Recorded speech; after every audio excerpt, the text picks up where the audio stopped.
Hello everyone, this is Dr. Kui Kamali, and because of so many requests to demonstrate how to use story maps, this video is created to help you know the process that is being taken to create story maps. Story maps is a web application by Esri. So in this video, we're going to talk about that first, and then we are going to see how we can create our first and free story map. So I'll see you in the next one.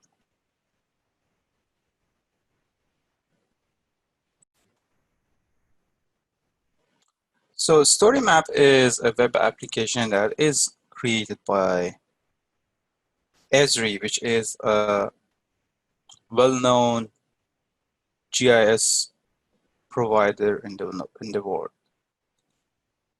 The first part, we're going to talk about the story map and just the art of telling story and kind of knowing what we need to know first, or what we need to create first before we create a story. So think about the story map concept.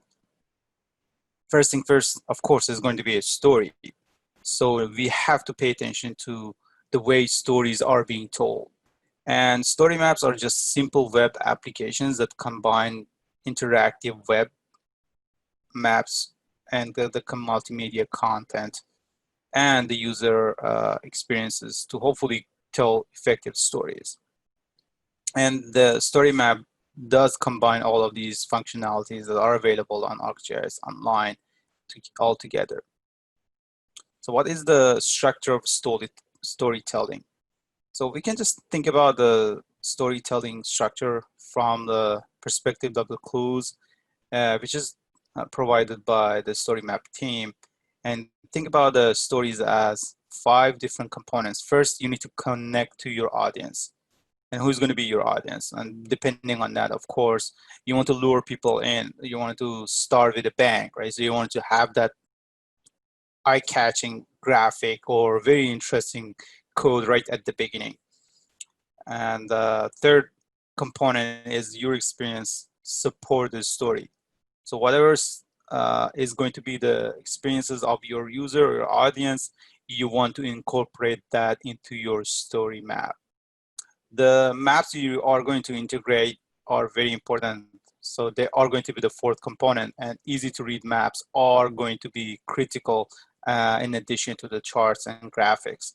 So you don't want to create a very complex map because of course no one's going to be able to invest a lot of time just staring at one map and trying to understand what is happening. So you want to simplify the map. And finally, you have to simplify whatever you have. You don't want to create a very long story. You don't want to create a very complicated story, but of course you want to have enough content and interesting visuals to tell your interesting story. And why do we even use story maps? Of course, there are lots of other interactive content, interactive material and tools available in the market. First thing first, story map is free. Of course, you get more functionalities if you have the license, but still you can get the free and open source version.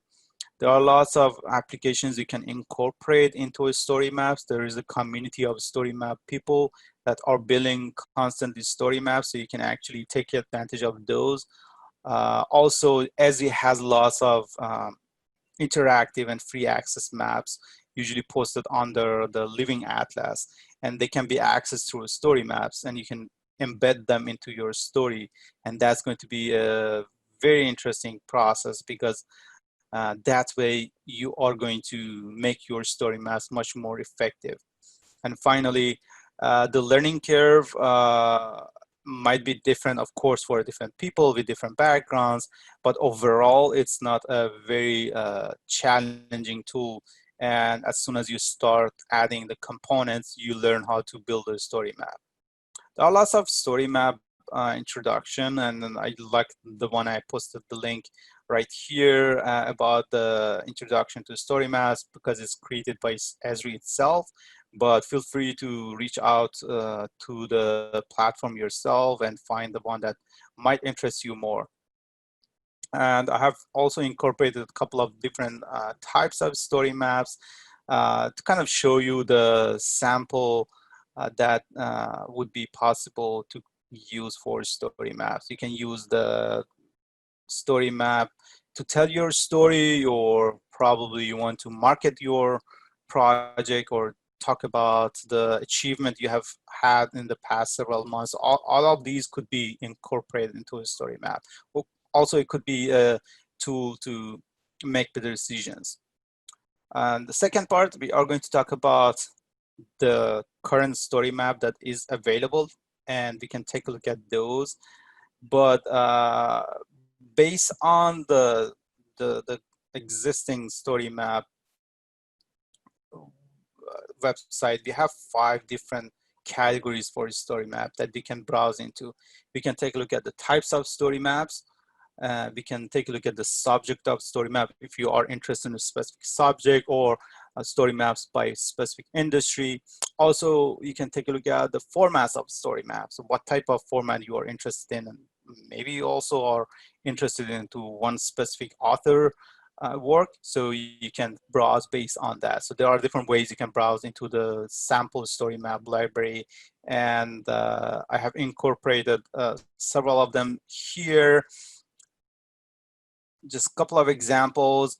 I'm just going to browse into those later on, but the point is you need to find the story map that is very close to your own project, to kind of get the sense of what are the people are, if you are very new into the story map world, of course, what other people are working on. So you kind of know what type of content you want, what type of visuals you need, and how you can probably combine all of these together.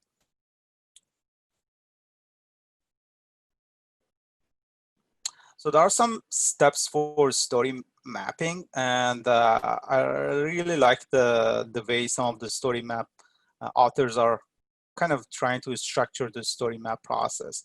First, you want to identify your target audience. Second, you want to define what are your key takeaways.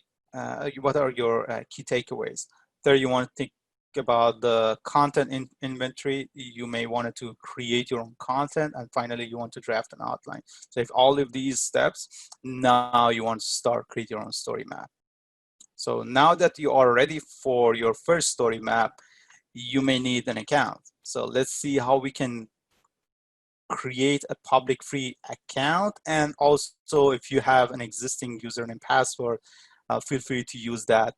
There is a minor difference between these two, which doesn't hurt, but you have much more accessibility through the licensed version, because of course you may have some higher rank access to some of the maps or other content. Also, some of the functionalities might not be, it always changes. I can't tell you right now what is going to be accessible, what is not, but I'm going to show you, and you can just make your kind of comparison yourself. But there are some functionalities that are not available on the public free access, which is accessible through the licensed version. So let me open up the Story Maps website, and of course you can search through the arcgis.com, or you can go and search for ArcGIS Story Maps to get, depending on what type of license you want. It really doesn't matter. You want to create your account through that. So I'm going to show you, just search for ArcGIS Story Maps in Google, and then you can click on the link I'm going to show you in a second.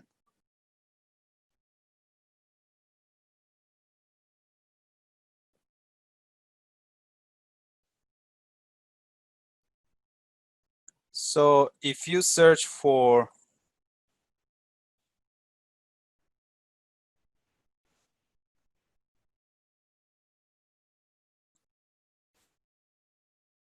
storymaps.arcgis.com,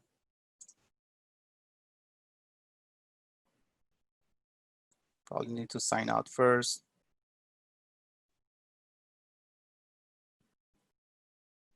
So if you search for storymaps.arcgis.com, get to this page, and right away you see the sign in button. If you don't have an account, of course you need to create one, which is going to be the first step you want to do. But if you have an account, you can just use your username password. We are going to use this little button right here. No account, no problem. Just create a public account. And I'm going to just, like you, I'm going to create one account for myself. And then I would activate it. It's going to be a process that's going to be sent an email through your email address. You go to the email that you receive from the website, and then you just click on that and activate. And of course, you need to set your username and password. And I'm going to show you after I have activated my account how you can log in.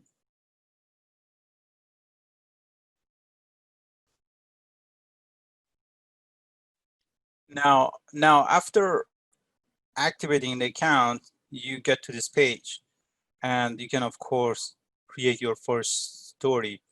But let's see what are the other things that are available for you. If someone has shared this story with you, that is going to be visible under shared with me. If you have some favorite story maps, if you have many story maps, of course you may have some favorites, you can do that. Also, if you click on the collections up here, there are some ways you can put some of the story maps all together. For example, if you can have a category for yourself, and of course you can create it. What we wanted to do, we wanted to create our first story map. You can create one empty from scratch, or you can create a sidecar story map, or you can just use the guided tour. So let me kind of talk about the differences between the guided tour and the sidecar and see what is going to be the one you want to pick. If you have series of locations, for example, points that you have for each one, an image or visualization, or you have an explanation, you want to use guided tour. And these points are going to be the locations that you have. For example, you have gone through a tour and then you have taken several pictures, and each picture you want to talk about that, you have an explanation for that, you want to use guided tour. But the sidecar, you don't have to have points. Of course, you can embed and add maps to the story map, but you're not going to show every single point or dot on the map. So let me click on that sidecar. And of course, you have two different options here. You have a floating panel and docked panel. The floating panel, of course, would be on your map or visualization you have. But the docked panel, you have a separate area here, which does mean that you have less room for your map to be visible. And depending on what you really wanted to do, you may wanted to pick one of these. So let me actually select the floating panel.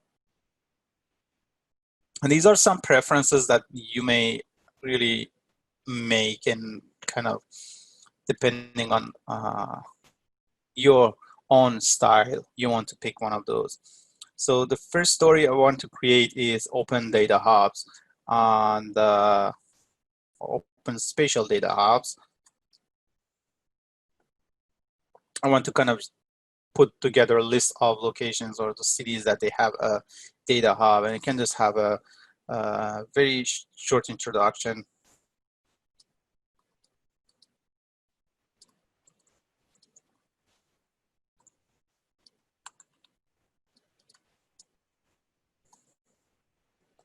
And of course, your name will be shown here.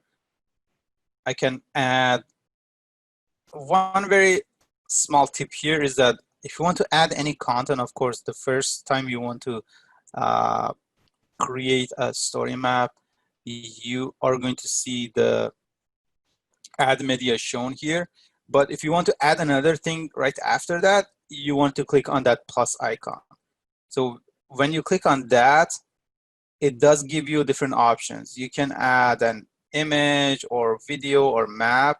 As you can see, audio and embed are not available in the public free account, which is not really a life-changing options, we can still make a very interesting, impressive video story maps with the available options. You can have slideshow, or you can have a swipe, which kind of shows the comparison between two maps. You can have sidebar, you can have even guided tour added, or you can have just a text. So when you want to really add a title, a paragraph, or a code, you want to use text. If you want to add a link, I would suggest you use the button. And if you want to separate between different sections of story map, you want to use the separator. Another thing you can do on the first page is you can add the cover media. And depending on your story map, you have an existing image you want to include, or sometimes I would like to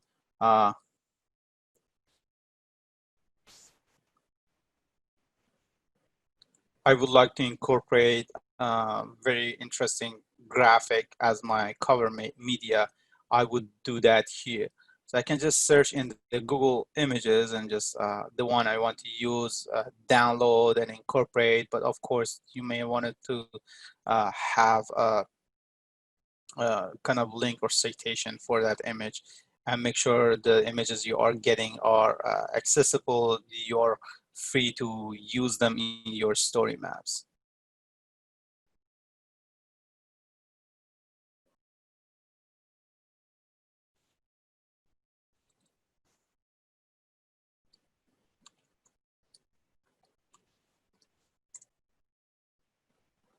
So for example, I would like to talk about the spatial data hubs in the city of LA. I can just download the City Hall image.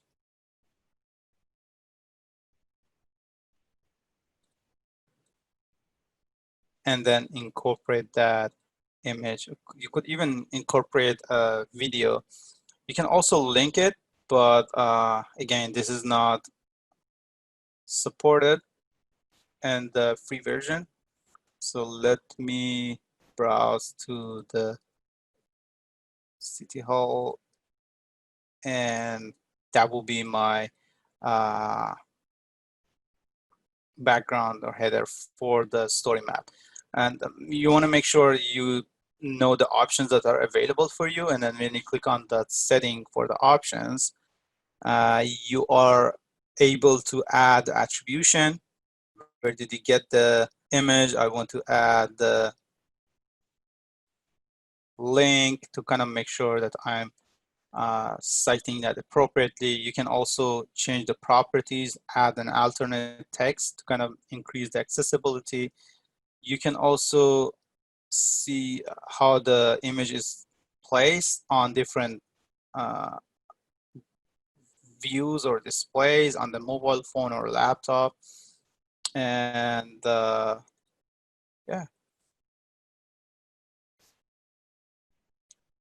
Here, after you have added the title, subtitle, the header, you can also add other things. For example, let's say I want to add a map here.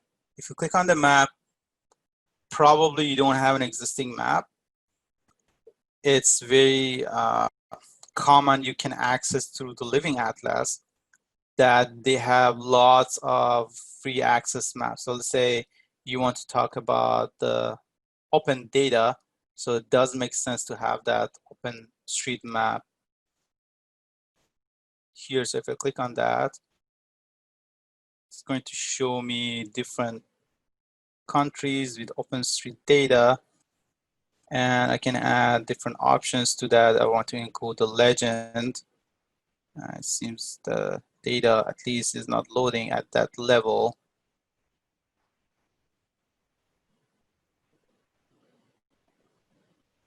So this is the base map. So I can actually include that here. And then you want to make sure the zoom level you have is the right zoom level. And then after you have decided what options you want to have, you can place the map. And the map would be displayed here. Of course, you can change the setting if you want to. You can also add a media here and add a map as well. I'm going to search again inside the story maps, inside the Living Atlas. And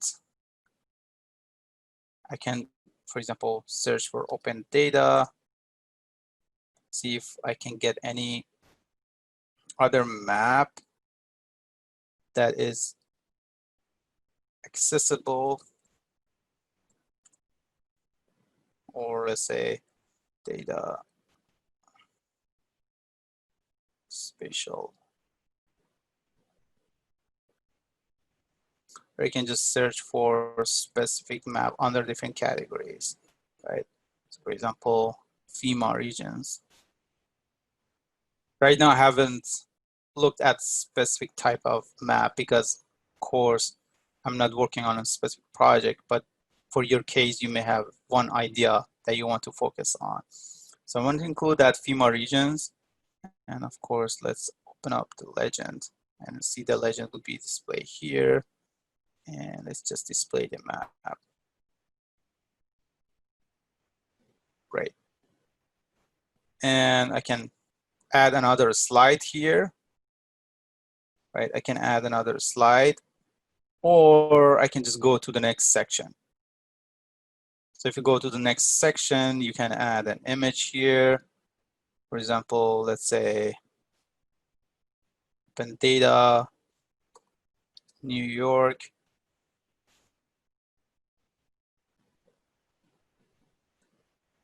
Let's copy that link.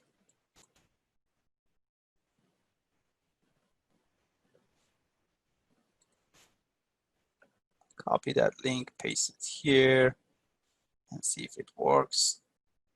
Some of them are not going to be recognized, some of the links we search for. So we want to make sure you test it out before you just leave that. Maybe I go back, and because it's going to be coming from Twitter, that's a possibility that's not going to be accessible. So I'm just going to copy the image address and just paste it here. This one works. Perfect. So I got the New York City boundaries map as another thing here. I can change the settings depending on your map or depending on your graphics. You want to play with the options. You want to add an alternate text. You want to make sure you have a caption for every single map or image you add. And this is an image, even though there is a map here, but just want to make sure that you understand the difference between an existing interactive map. When you click on that, it's going to show you data, but here on the image, it's going to be just for visualization. So if I click on this map, I would be able to see the graphics, right? So every single point here is talking about a specific region, but that image that I just added for New York City does not have interactivity. Sometimes, depending on the case, you want to have that image of the map. Makes sense to have that. If it takes longer to load, you want to just talk about it. You don't want to have the interactivity. But sometimes you want to have that interactivity so people can actually zoom in and kind of see what is going on and just click on different areas to see what is happening. But many times you don't want to do that, right? So this one kind of shows different regions with different OpenStreetMap data, but this map is just an image of the map. And after you finish everything, you can just preview the existing story map just made. And if you're happy with the preview, make sure you also view that preview in other browsers, not just your own browser that you have signed in. I can just copy that. When I publish it, of course, you want to take a look at the story map to kind of make sure that it's visible appropriately on different platforms. If your story map is designed for mobile users, you want to pay attention to the mobile view much more than just your computer screen, right? So because you have much less area here, you want to make sure that it works here as well. And after I looked at that, I'm happy with it, so I can just go ahead and just publish the map. You can either publish it privately on the open or the free access account, or everyone. If you are under organization, there's going to be another option. You can just share it within your organization as well. But I can just share it for everyone and just publish it. And then when I publish that, just want to show you one last thing. Of course, I'm going to check through the images, the videos, some of the links, make sure everything works. And then when it's published, it is going to give you that copy the story map URL, and that's going to be the link you want to not only share with your target audience, but also you want to check out that it works on different platforms before you share it. You can also embed story, which is going to be useful when you want to include several story maps on your website. Maybe you want to include that HTML, and also you can turn the autoplay on.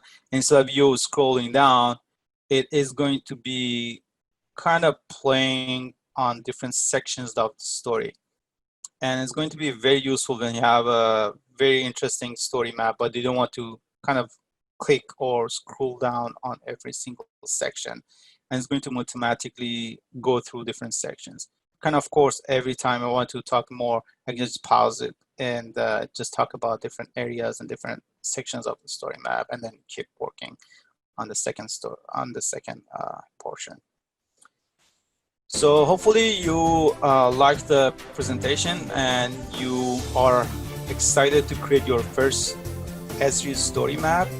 And let me know if you have any other question. Good luck.